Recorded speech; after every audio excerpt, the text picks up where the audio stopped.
You know, my nose isn't that small. You can get it, actually catch it. I'm just saying, man. Have you ever walked into a room you earned your way into and still felt like a fraud? That voice in your head that says, you're not enough, or that you just got lucky. What if that voice was lying? What if feeling like a fraud is actually proof that you're growing?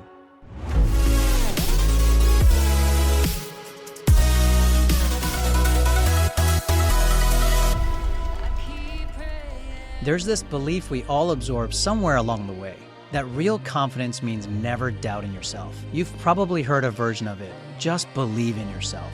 Winners don't waver. Confidence is key. But if confidence means never doubting, then why do the smartest, most accomplished people I know, founders, physicians, creatives, still lie awake wondering if they're enough?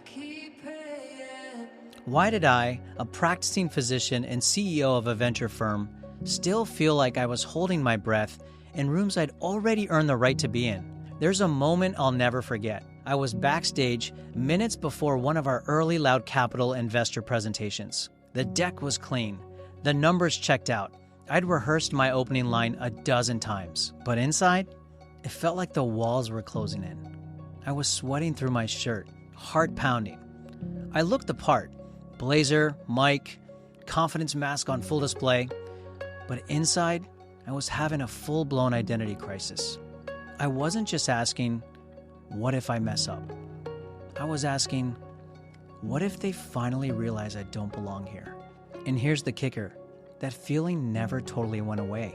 Even as we grew, even as we raised millions, even as I sat on panels introduced as a thought leader. If any of this sounds familiar, if you've ever achieved something others admire, but secretly felt like you snuck in the side door, I want to tell you, you're not broken. You're growing.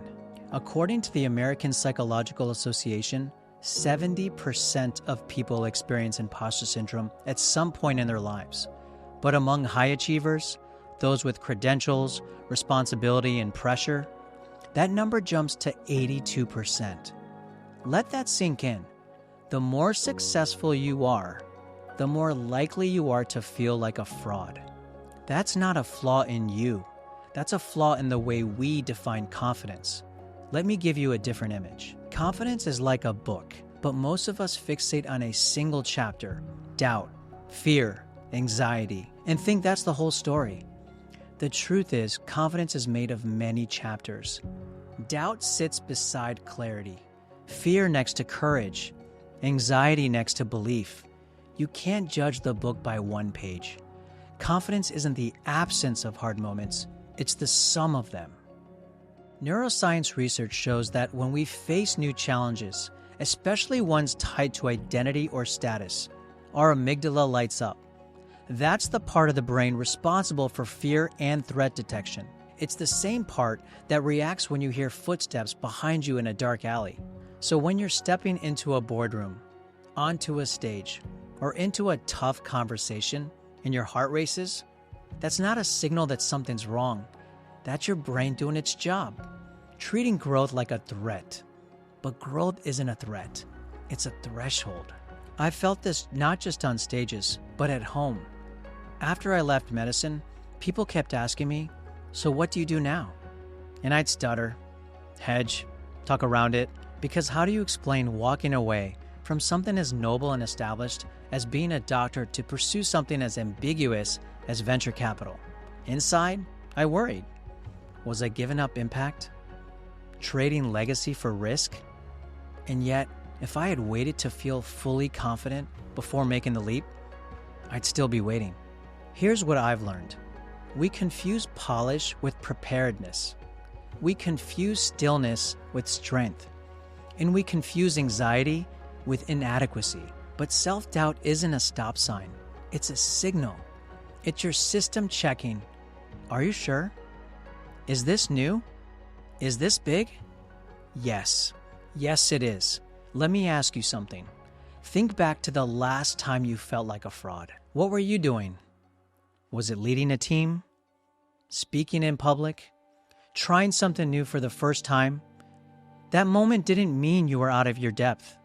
It meant you were outside your comfort zone. And outside the comfort zone is the only place real growth happens. Here's a twist most people miss. Self-doubt isn't always fear.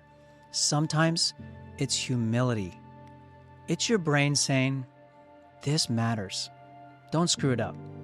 It's your awareness that there's more to learn. And guess what? That awareness is what makes you trustworthy. It's what makes you coachable. It's what makes you real. So next time you feel that surge of doubt, ask yourself, am I acting from insecurity or am I acting from identity? Here's the shift. Instead of thinking, I hope they don't find out I'm not ready, tell yourself, I'm here because I've built something meaningful and I'm still building. Here are a few tools that have helped me rewire that imposter voice when it gets loud. Number 1, self-compassion. Talk to yourself like you talk to someone you care about in that same moment. You'd never call them a fraud, so don't call yourself one. Number 2, mindfulness. Learn to say, I noticed this thought. I don't have to believe it. That one sentence has changed entire trajectories for me. Number 3, evidence gathering. Keep a wins folder. Screenshots, notes, feedback, milestones, whatever proves you're making an impact. Not to boost your ego, to remind you of reality when your brain forgets. There was a keynote I gave last year, one of my biggest yet. I was standing backstage, sneakers were fresh, mic was clipped, Drake in my ears. I looked out and saw rows of chairs filling up. That voice showed up again. They're gonna see through you. But this time, I smiled. Because I knew what it meant. It meant I was pushing the boundary again. It meant I was doing something that mattered. It meant I was growing. So the next time that voice says, you don't belong here, say this back. Thank you for reminding me that I'm growing. Because imposter syndrome doesn't mean you're a fraud. It means you're in the middle of becoming someone you haven't met yet.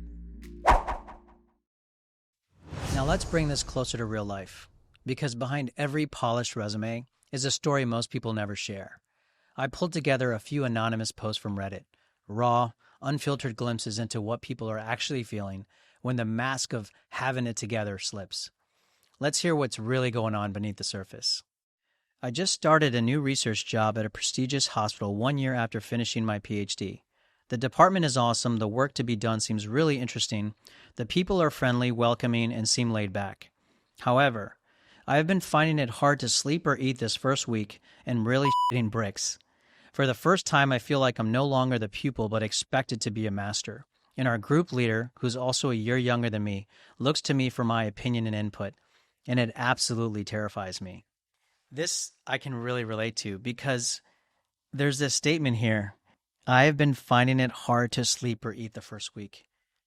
I used to think that was a negative thing because I wasn't prepared. But you know what it tells me? It tells me that this person cares so much to bring their best to the table. And so it's just accepting that we care and we want to do well and showing up authentically. And one of the things that's really helped me is when you get into a room and you're starting to question yourself, say, what does this room need? Does it need humor? Does it need kindness? Does it need a specific perspective that I can bring to the table? And if you don't come up with anything, I have to go deeper and say, what am I good at? Why am I strong? Why do they want me here? And sometimes we forget. So when you think of that, say, oh yeah, this is why I'm here. And bring that to the table. And then see what happens. Usually, it will bring value to other people. And guess what? Everyone else is focused on themselves. No one has it figured out, and everyone has these thoughts. We are not alone. I always have this feeling for no reason that I'm going to be fired from my job. I've been here for almost a year. I put in a lot of effort and could argue that I'm one of the best performers. But I'm always worried that they're going to let me go. Any ideas? You know what I love about this? Is this person thinks they're one of the best performers, but they're still scared that they're going to be fired.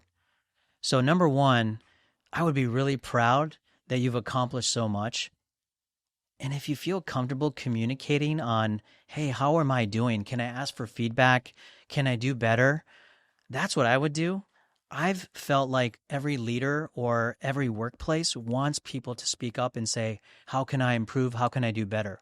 And that does two things. Number one, you will learn and get feedback and get better. Number two, it shows leadership that you care, which is probably going to get you fired a lot less of a percentage. Here's the third one. I have such imposter syndrome while browsing and applying to jobs. You know the part where you realize all of your skills are worthless outside of the job you already have and you're trapped unless you want to make less and start over. The whole process is super depressing. Updating my resume, looking for jobs, interviewing, it all has a profoundly negative effect on my mental health. So that's interesting because I can relate to this, and I feel like a lot of people feel this way. I think we don't give ourselves credit for are the skills, experience, and wisdom that we do have that we're not measuring for this new job. And so if you worked in a completely different industry and department, you're saying, oh my God, I don't know these things. But what are the things that you did over here that was so successful? What are you proud of? Did you show up every day? Were you nice to your colleagues? Did you turn your things on time? If that's the case, you're organized, motivated, disciplined, and that's really going to help in this new job. So stop being so hard on yourself. We need to stop being so hard on each other. Let's encourage each other to try, apply for jobs, interview, and see what happens. One step at a time, and we'll be okay. These voices aren't rare. They're just usually hidden. If you've ever felt this way, you're not alone. And you're definitely not broken. You're human. And more than anything, you deserve space to breathe, belong, and rise on your own terms. Remember, trust is the ultimate currency. Vulnerability is a competitive advantage. And that imposter syndrome is a sign that you're pursuing growth. Never forget, we are made to rise.